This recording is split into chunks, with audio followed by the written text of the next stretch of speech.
just it's really amazing how fast the spring and summer and the falls go, and we're already back at it. We're less than a week away from our first ball game. It's great to see some familiar faces again, and looking forward to what I think has a chance to be a really good basketball year.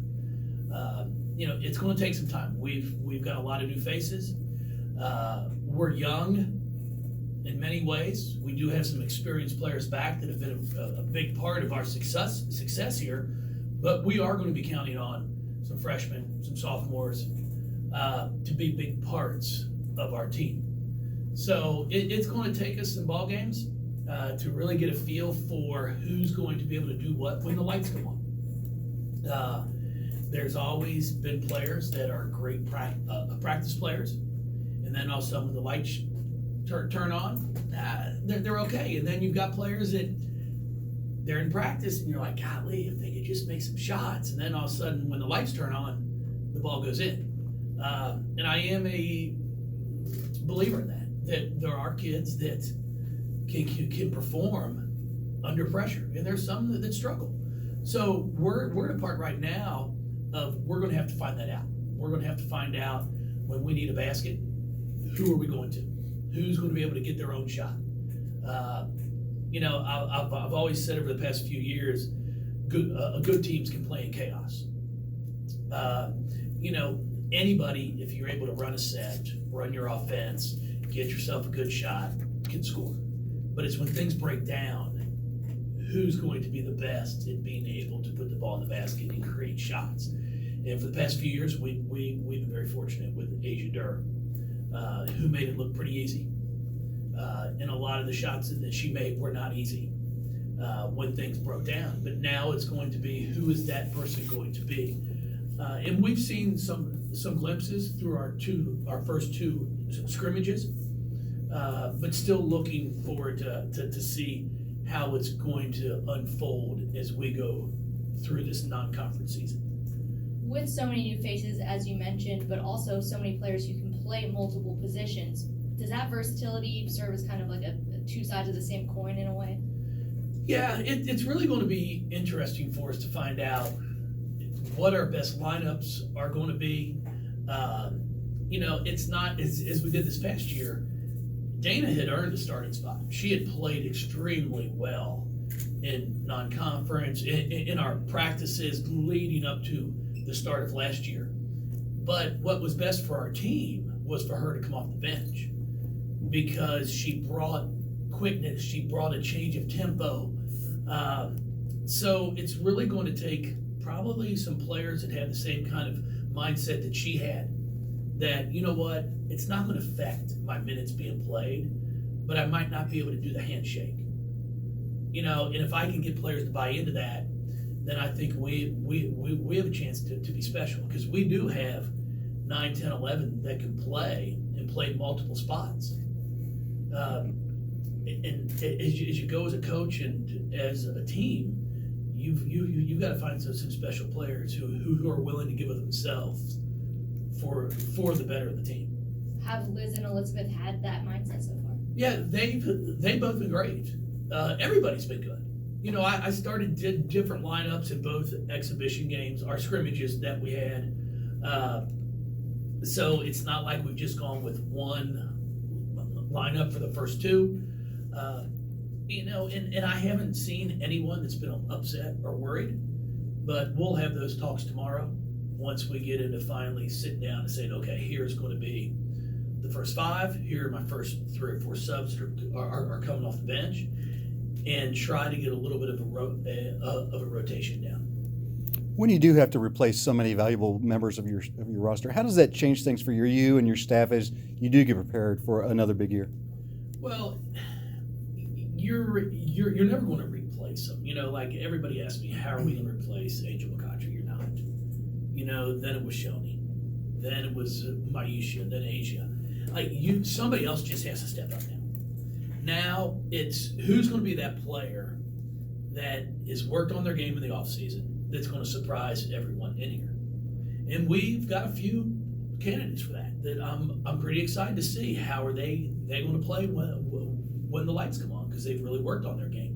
As coaches, the difficult part of it, and it's not a difficult part, it's just the way it goes, is you don't have the knowledge of, hey, these 6 have played together for 3 years.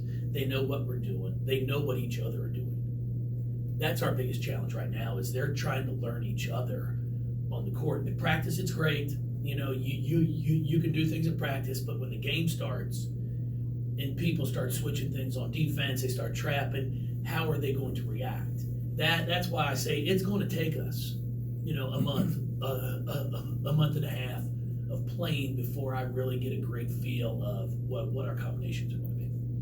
Jeff, you mentioned replacing Angel, replacing Shoney, replacing Maisha. When you look now, though, where your program's at, this is a much deeper team, maybe even better team than what you had after those. Did you learn anything from those years after that you will change this year that may be different? No, we aren't going to change much. No, I mean, we do what we do.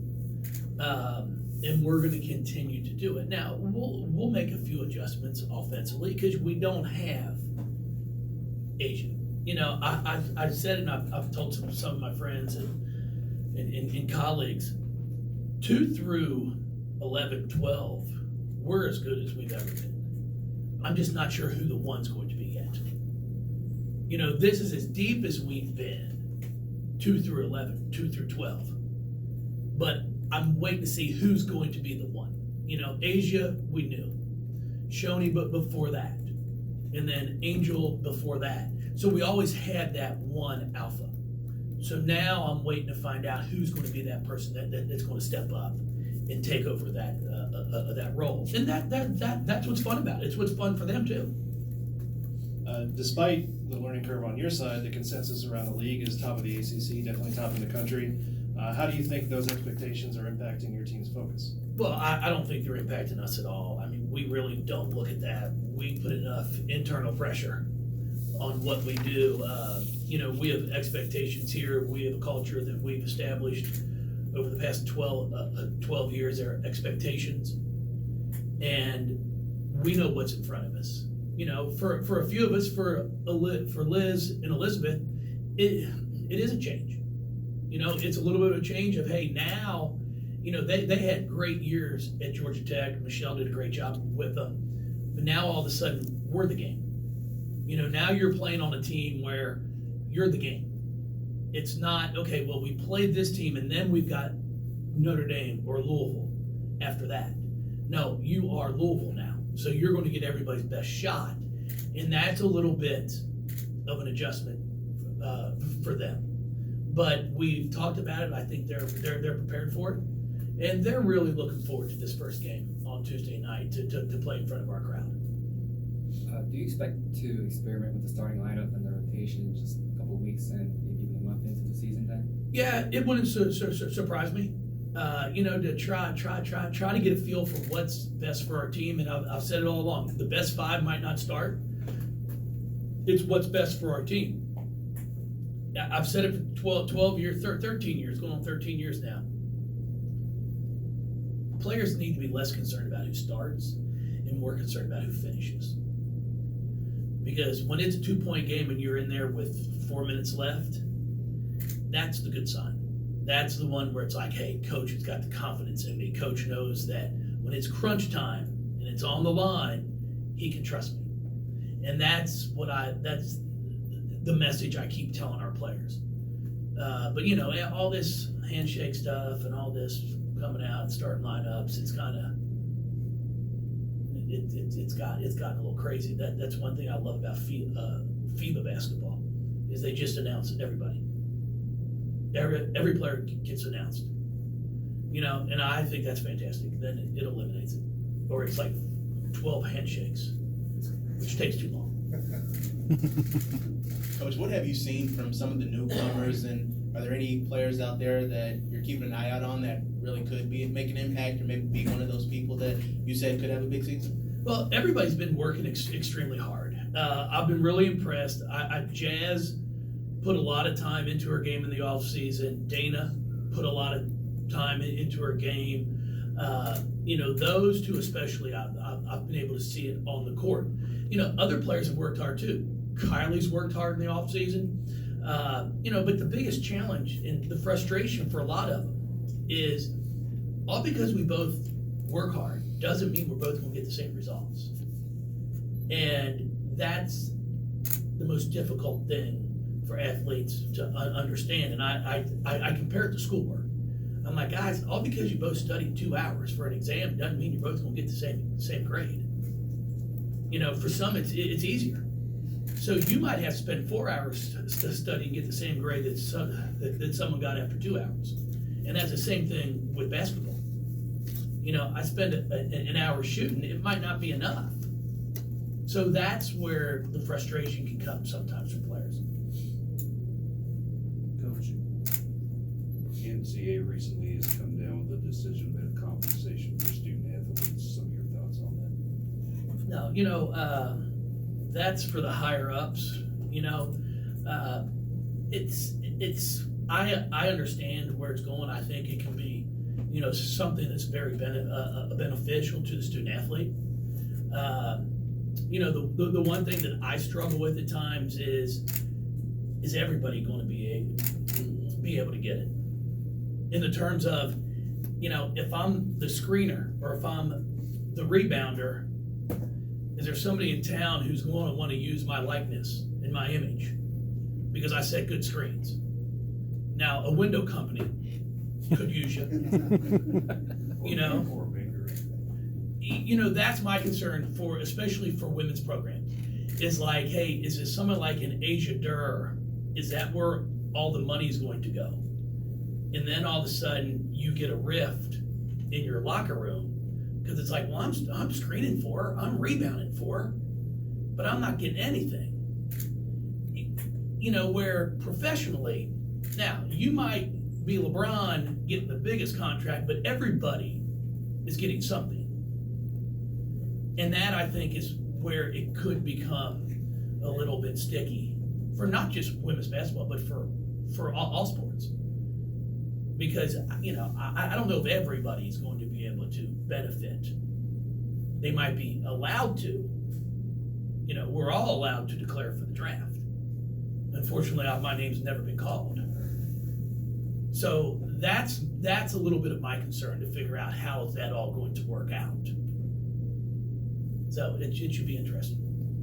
Jeff, how has Dana taken the next step of, after last year? And she did have a totally different role than I assume she will have this year. Yeah, there's no question. She'll be a starter. She's earned that right. She's really been doing a much better job of getting off the basketball, which is one of the things that we talked about all last year. In high school, she always penetrated. She had to have the ball in her hands a lot. In our scrimmage the other day, she hit 2 huge threes towards the end of the game, and they both came off the ball reversal when the ball came back to her. And that's the area that I'm trying to get her to see, is like, you can control a game for us, get the ball up the floor as quick as you can off the pass or the dribble, and then get away from it, and then get it on a reversal. Because right now, I put her up there as our best 3-point shooter percentage-wise. When it leaves her hand, I feel really good about it. I feel like it's going in because she's put the time into it. But that takes some adjusting of, hey, let's get the ball to somebody, get away from it, and then get it back.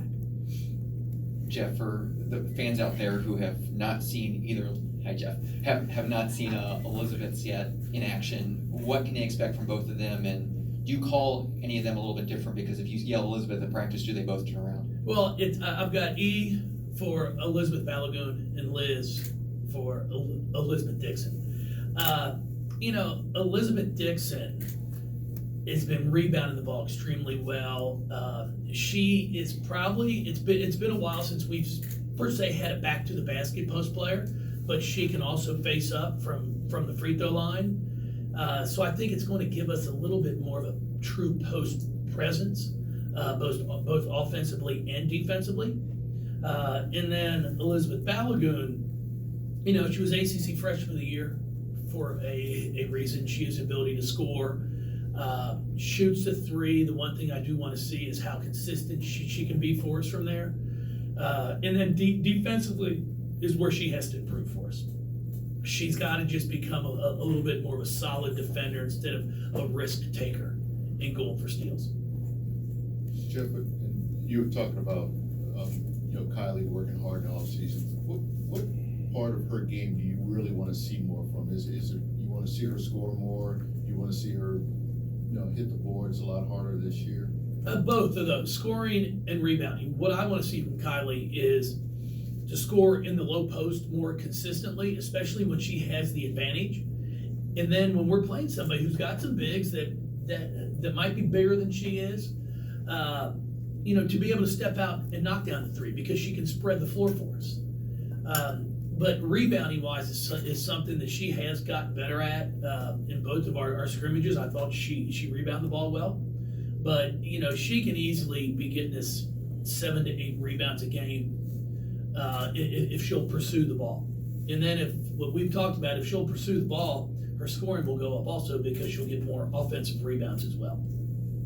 What is it like having two players who come in who are used to playing with each other, but in a different system at a different program? It's nice for the fact that they know each other. I mean, there's no question about that. But our style of play, what we're trying to do is different than what they're accustomed to.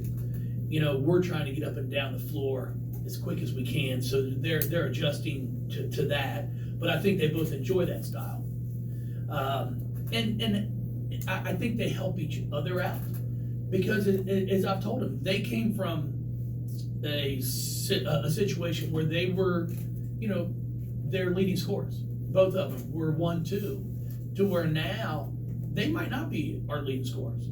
There's a pretty good group of ball players that they're going to be playing with, and that takes some adjusting too. When you go from, hey, I'm option A1 and A2 to where they might be option 3 and 4, but that's what they wanted and that's what they're excited about. That they're also going to be playing with some very talented players. Coming off of back-to-back 30-plus win seasons and then losing your most winningest senior class in program history, what's your expectations of the team this year? Well, high. That's exactly. We have the same expectations as we've had. Our goal is to play our best basketball in March, like we've figured out a way to do. Now we've got a longer way to go to get there than we have the past few years. But if you can get yourself into a Sweet 16 and into the second weekend of playing, anything can happen. And that's our goal, is to get us to that second weekend. And then it takes a little bit of luck, a call here or there, and you advance to the next game. And then you've got to step up. You're playing great teams, and our goal from there is to get back to a Final Four. Coach, you talk a lot about the fan support that you get and the people who come out and watch the games. Even though you don't have a Asia Barrel on the team, somebody can get 20 points a game, somebody who's exciting to watch and whatnot, compelling player. What can you say about what the crowd will see this year? Well, the neat thing about it is we might not have Asia Barrel out there, but we've got some pretty darn good basketball players. They're going to see a team that's going to compete, that's going to play hard for each other. I think we're passing the ball pretty well. We're sharing it. And then, you've got some interesting stories. Noriko Kono, our freshman from Japan, has been doing a great job for us. And I think people are going to be really excited to watch her play. Jazz is stepping up into a role that she hasn't had to have before. But she's worked so hard on her game that now she can be one of the go-to players. Dana's role is changed. It's just, and then you've got Yassine Diop, who was out last year with the torn ACL. Now she's back. So it's just, we have a lot of pieces. We might not have Asia, but we've got about eight or nine that have the ability to get 15 to 20 on any night. I'm just not sure we have one that can get us 47. You've lost fair, isn't it? You've lost 7 games the last 2 years, and that is, in most normal single seasons, you might lose 7 do you worry at all? I mean, you may only lose 3 or 4 this year, who knows, or you might lose more, but do you worry that the expectation, whether from players or fans or whoever, grows to be, oh, they're only gonna lose 2 or 3 games this year if they're not in the top 5, something wrong? You know, it's a good thing to have. It's a good problem to have, because when it's the opposite way, you're concerned about getting fired. So it's expectations at times can go through the roof, and it's like, wow, okay, guys, we've gone to 5 Elite Eight games in 12 years, 3 Final Fours. And I remember when I got hired here 13 years ago, Tom's goal was to get to a Sweet 16. A program had never been to a Sweet 16. Now, if we get to a Sweet 16 and get beat, I think people would consider it a failure. So expectations have greatly changed, but in a good way, because that's what you want as a coach. You want teams that there are expectations for you. Look at Chris. Look at our men's program.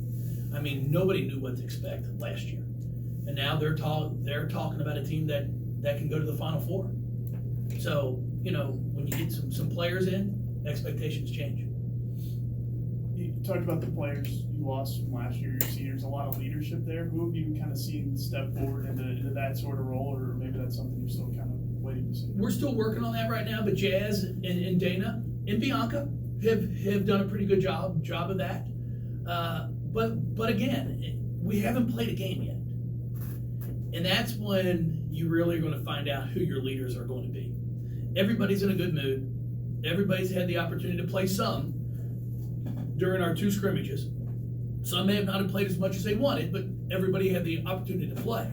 Well, as you progress through the year and all of a sudden your games get more challenging and your rotation might shrink some, then you're going to start finding out who your leaders are going to be and what kind of locker room we're going to have chemistry-wise. Coach, on a much more serious vein, Halloween's tomorrow night. What is Lucy and Lil decided you were going to be? We can't divulge that day before. Are you kidding? There's a lot of people. We are dressing up. The weather. I mean, if we could have that cooperate for us, would be a huge help. But no, we are very excited about it. We're going to be out. We'll have some pictures up. My girls love to get dressed up, and we go out and knock on doors, and they have a blast. So it's going to be a good time. You'll have to wait to see. Not a striped shirt, is it? No. You can't. Jeff, you talked about Enrique. What has she done in her transition here, and how crazy do you feel like it was for her? How easy did you have to take it early on because of maybe even the language barrier a little bit? The basketball's been fine. Basketball's basketball. Put the ball in the basket. It's not very difficult. She's done a great job adjusting to what we're doing on the basketball court. Socially, I think she's really handled it well. Academically, it's been a challenge just with the language part of it. I saw her today when she was meeting with our academic advisor. I said, "How's school going?" She said, "Difficult." But what's great is she wants A's and B's. And I'm looking at some of her work, and I'm like, for me, this is outstanding if it was me. But that's not what she's going for. And that's what I really admire about her. And the things I think she's brought to our team, she's one of the most caring and giving people that I've been around. She lightens up. She just lights up a room. You look at her, you smile. She's smiling all the time. I had to get on her the other day because every day I'd see her, I'd be like, "Narika, how are you doing?" And she'd be like, "Good." And I'm like, "Okay, it can't always be good, hon." And then finally we had a good sit down talk, and she was struggling some one day. And I'm like, "Well, you can tell me." She goes, "No, I don't tell the coach." And that's just kind of her mindset. Like, she doesn't want to show weakness to anything, and I'm trying to get her to understand that, no, it's okay. That's what we're here for. We're here to help you. And I think for the most part, her teammates have done a really nice job. But her English is getting better and better every single day. her work ethic is off the charts, both on the basketball court and academically. So it's going to get easier for her. But it's been a little bit of a challenge. There's no question. But I told her, I said, if I could have 4 of you on my team, I'd take 4 of you, because she is just that type of person that you come to practice, you're excited to be here. I had Dana Evans come up to my office after about 3 weeks of school, and I asked her, how's Norika doing? Can you tell me? She's like, Coach, she makes me want to be a better person. And when you can have a junior in college say that about a teammate, not she wants to be a better basketball player.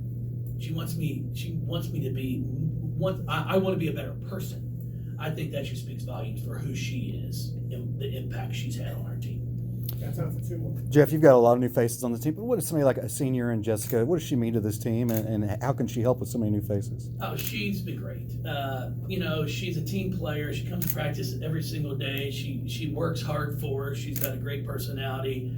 I treat her the exact same way as I treated Asia Dirk. I give her as much grief as I give all of them. She's great to have around. I think she loves every second of it. And you never know. It's like I've told her, just always be ready.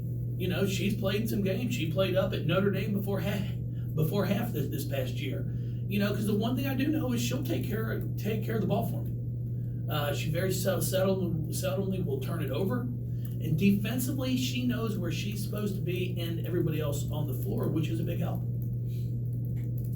Coach, just real quickly, I know with a lot of new faces, your practices are always spirited anyway, but does it create any particular issues trying to work combinations so early in the season so you've been able to play a game? Well, I think that's where the challenge is going to come in, is once we start figuring out what our rotation is going to be. Because like right now, there are some players that probably aren't getting as many reps because I'm trying to give so many people opportunities to figure out where they're going to fit in to the rotation.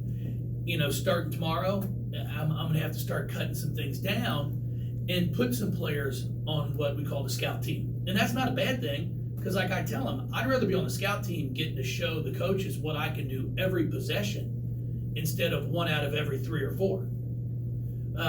And then for some of them, it's going to help them talent-wise, skill-wise too, because they're on the floor so much more. Jess is one that played on the scout team all last year for us, but played in some games. So, I think that's going to come down to it. And then as the year goes, we'll just adjust to things and hopefully try to, the one thing I do is I tell players what they have to do to play instead of why you're not playing. And then I also can ask some difficult conversation. I'll say, well, who do you think you should play in front of? And then for the most part of the past 12 years, I've got players that can sit there in my office and go, yeah, it's a good question. Because once they self-evaluate, they know, okay, this is what I've got to do. I tell them all the time, I think what makes our program what it is we don't have perfect kids. And if anybody does, they're crazy. If they say they do. But what we have, I truly believe, are young women that do know the difference between right and wrong.